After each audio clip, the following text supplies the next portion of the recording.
Bonjour, bienvenue à la clé du Meeple, mon nom est Martin et aujourd'hui on organise le jeu Kutna Aura. Kutna Aura, ça m'a été donné pour faire un review dessus, vraiment une critique du jeu. Alors ça s'en vient très bientôt, si ce n'est pas déjà sorti, au moment où la vidéo sera diffusée, évidemment. Et c'est un jeu intéressant parce qu'il y a un marché dedans. Alors si vous produisez des biens, le prix va descendre et si la population augmente, ça va créer de la rareté et là, les prix vont augmenter. Et c'est fait par deux petits ordinateurs en carton qui sont, ma foi, super bien faits. Alors, c'est facile à gérer. On a juste à tasser une flèche ou qui change l'espace ouvert pour nous montrer un prix différent sur la carte, ou on change de carte carrément. C'est facile quand même. On prend la première carte, on la met en dessous, puis on roule comme ça. À chaque fois qu'on nous dit de le faire, ça se fait tout seul. Facile à suivre. Mais ça fait un marché très fluctuant. C'est très, très intéressant, mais c'est quelque chose que je veux faire attention de comment je vais le ranger. Parce que je veux vraiment pas que ça se brise, ce petit ordinateur-là. Alors, c'est quelque chose comme moi, vous voyez, qui tient mes jeux à la verticale. Bien, je vais vouloir mettre ça dans le haut pour pas qu'il y ait de poids dessus. Alors, c'est un peu comme ça que je m'enligne pour faire attention à ces pièces-là. Puis après ça, bien, comment je vais organiser le restant pour que ça rentre parfaitement dans le jeu? Bien, ça reste à voir. On regarde ça ensemble.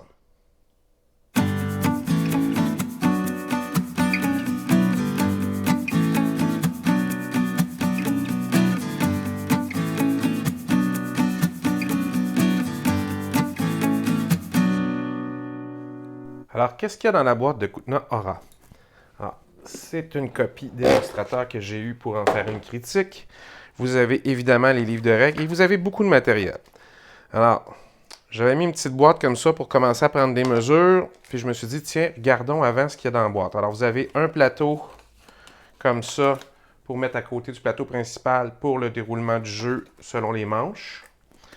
Vous avez la réserve de tuiles pour les mines. Vous avez des tuiles bâtiments en quantité. Vous avez des tuiles de mine en quantité. Vous avez des cartes, parce qu'il y a deux compteurs. Puis il y a des façons asymétriques différentes de partir le jeu à chaque fois avec des setups différents selon le nombre de joueurs. Vous avez les tuiles de la cathédrale qui vous offrent des bonus qui est à construire. Évidemment, c'est une ville au Moyen-Âge, une cathédrale. Des tuiles reliées à la construction de la cathédrale. Un jeton premier joueur, des jetons de manche et de taxes. Des jetons de guilde. L'argent, qui, même si en carton, quand même assez bien fait. C'est simple et joli à la fois. Vous avez les pièces de jeu qui sont magnifiques. C'est ce que CGA appelle du rewood. Alors, c'est des particules de bois qui sont récupérées pour faire ces petits meeples-là super détaillés. Alors, je vous avoue qu'au début, je me demandais ce que ça allait donner quand j'ai lu ça. Mais c'est juste magnifique. Vous avez de quoi très bien fait là-dessus. Franchement, si c'est pour utiliser de la sciure de bois plutôt que de couper de nouveaux arbres, pourquoi pas? Tout pour, ça donne de quoi de très beau. Et vous avez ici un endroit où on met les cartes et un endroit où le marché va lentement changer les prix. Alors, plus un objet est en production, plus son prix va réduire. Et fait que sur un, vous avez le bois, la bouffe et la bière. Et sur l'autre, vous avez le prix des permis, le métal et le charbon.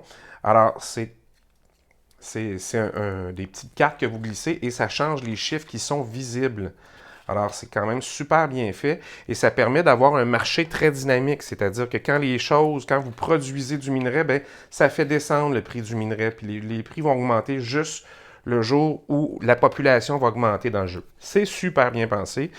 Vous avez, tant qu'à construire du jeu écologique, des plateaux qui s'assemblent en casse-tête. Alors, ça utilise moins de matières premières. Ça peut réduire les coûts, ce qui n'est pas bête. Et ça permet de faire une production quand même de qualité parce qu'ici, vous voyez, il y a quand même un plateau double épaisseur pour tenir tous les petits gugus que vous avez. Alors, avec les marqueurs, j'adore. C'est bien fait, mais ça a besoin d'organisation. Alors, je regarde ce que je peux faire puis je vous reviens avec mes solutions. Alors, qu'est-ce que j'ai fait avec Kootenai Aura? Je suis allé un petit peu sur le côté lâche, mais pas par lâcheté, mais par opportunisme. Alors, évidemment, si on enlève les règles, comme d'habitude, j'ai laissé les aides de jeu qui sont très grands dans le livre de règles. Et j'ai fait 2-3 choses. J'ai fait des rangements en origami. Alors, toutes dans des teintes de noir parce que le jeu est très noir. Alors, j'ai pris ce qui me restait. J'ai pu mettre toutes les tuiles ensemble ici, ce qui est qui sont faciles à séparer parce qu'il y a des petites tuiles qui bloquent certains endroits sur le board de la mine qui sont différentes. Fait que ça permet de les séparer facilement. J'ai mis les petits boards assemblés là et j'ai mis les petits ordinateurs qui servent pour le marché carrément en haut ici. Alors, en les alternant, un sur le dessus, un en dessous. Et qu'est-ce que j'ai fait? Bien, j'avais un restant de petites boîtes que j'ai pris au magasin à tout pour $1. Alors, les Dollarama de ce monde vendent ces petits paquets-là dans des boîtes souvent comme ça. Alors, il y en a beaucoup, hein, c'est 16 à la fois. Là. Fait qu'il m'en restait. Et j'ai fait un upgrade sur un de mes rangements. Fait que j'ai récupéré des petits séparateurs que j'avais déjà fait. Alors ici, il y a les guildes et les personnages qui les représentent. Ici, il y a les jetons pour la cathédrale et les jetons, le marqueur de taxe et le marqueur de round. Alors, c'est assez simple. Et ce que j'ai fait pour aider, pour pas que ce soit trop haut, j'ai mis les boards séparés en 2 piles pour les plateaux des joueurs. Alors, en mettant ça comme ça, je gagnais beaucoup de place. Comme ça. Ça me permettait de rajouter d'autres petits rangements. Un sur mesure comme ça pour les tuiles. Et j'en mets un à l'envers. Alors, un de mes ordinateurs de carton, je le mets à l'envers comme ça, et l'autre à l'endroit. Et ça rentre super bien. Et on peut mettre sur le dessus, juste ici, les petits rangements. Moi, je tiens mes affaires debout. Alors, ce qui va être en bas, c'est ça ici. Fait que ici, j'ai quoi? J'ai les cartes. Alors, les cartes des joueurs avec les sélections d'actions, je les laissé carrément ensemble comme ça. Les marqueurs pour les setups et tout ça ensemble. Et les 2 ordinateurs, les paquets sont là-dedans carrément. Alors, vous voyez qu'il y a certains endroits où il y a des actions et des prix, tout ça. Alors, le marché change. Donc, ici, j'ai mis la monnaie, le jeton premier joueur. Et ici, j'ai mis les tuiles cathédrales. Alors, il y en a une un peu plus grande dans le fond. On met tout simplement par-dessus les cartes, comme ça. Et tout simplement, en mettant le livre de règles, idéalement comme ça, pour qu'il reste dans le bas, qui couvre jusque-là, eh bien, vous aurez quelque chose de facile à transporter, qui ne va pas se mélanger. Et c'est comme ça que j'ai organisé Kootenai Aura.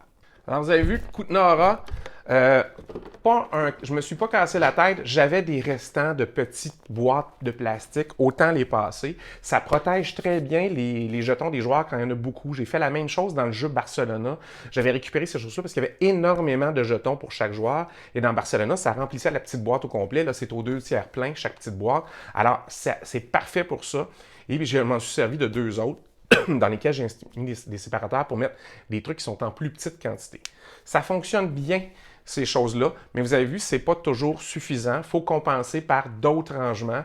Et comme ça rentrait un petit peu serré, bien, j'ai opté pour de l'origami plutôt que du papier plume, pour la simple et bonne raison que ça me laissait un peu plus de jeu pour rentrer en largeur tout ce que je voulais. Parce qu'évidemment, quand on prend le papier plume, il faut tenir compte de chaque rangée est une épaisseur de 0,5 cm de plus. Ça finit par rapetisser le tout. Alors, j'espère que vous avez apprécié. Si vous avez des questions, gênez-vous pas, posez-les sous la vidéo. Puis nous, on se revoit la prochaine fois. En attendant, amusez-vous.